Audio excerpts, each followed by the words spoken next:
See ei venita selgroogu ja võib isegi olla ohtlik, selja kinni tõmmata ning halvendada nimmelülide diskiprolapsi.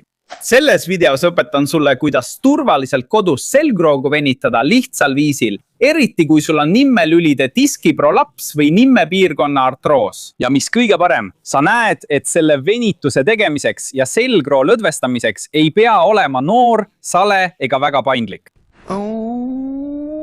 Kui me proovime sirgete põlvedega varbaid puudutada, siis venitame tegelikult jala tagumisi lihaseid ja surume selgroogu.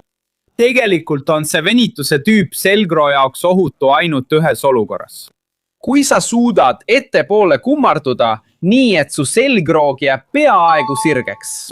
Aga peaaegu keegi ei suuda seda teha, enamik inimesi teeb seda nii. Ja tegelikult, mida rohkem su selgroog kaardub, seda ohtlikum see sul on. Nüüd ma näitan sulle tõelist venitust selgroole. Ma teen isegi rohkem. Ma õpetan seda harjutust samm-sammult, et see oleks ohutu ja igaüks saaks seda teha ilma end sundimata. Siin on saladus selles, et sa ei tohiks liiga palju venitada. Venitus peaks olema nagu hommikune sirutustunne. Kui sa ärkad ja sirutad end, tunned, et venitad, aga see on mõnus venitus. Ära sunni, see ei tee haiget, see on meeldiv, seda on hea tunda, eks. Keskendu sellele tundele. Alusta nii, et istud tooli servale. Proovi istuda nii, et lükkad pepu veidi rohkem taha. Jalad toetuvad põrandale. Vii jalad lahku. Vii põlved lahku. Sa lähed ettepoole alla, lõdvestudes. Lõdvesta käte abiga, eks. Pea meeles, et ei tohi sundida. Lähme vaatame. Hinga välja. Mine ettepoole alla, toeta küünarnukid, hinga välja. Lasku alla, kuni tunned, et venitad selgroogu, eks? Hoia pahklust kinni, hoia jalalabast kinni.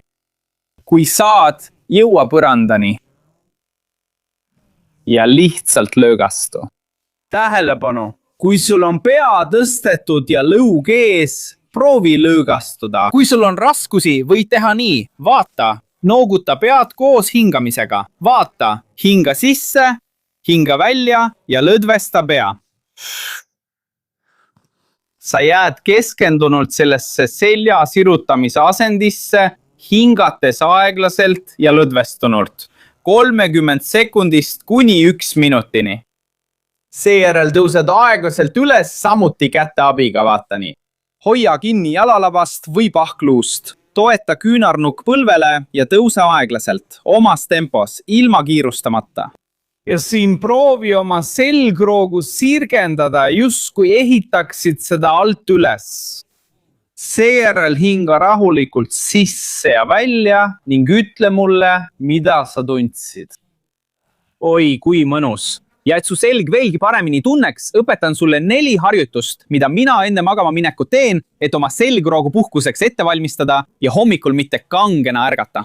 Sa pead lihtsalt siia ekraanile klõpsama ja kui ma suudan sind täna aidata, siis ära unusta seda videot jagada kellegagi, kellel on valu või mõni seljaprobleem.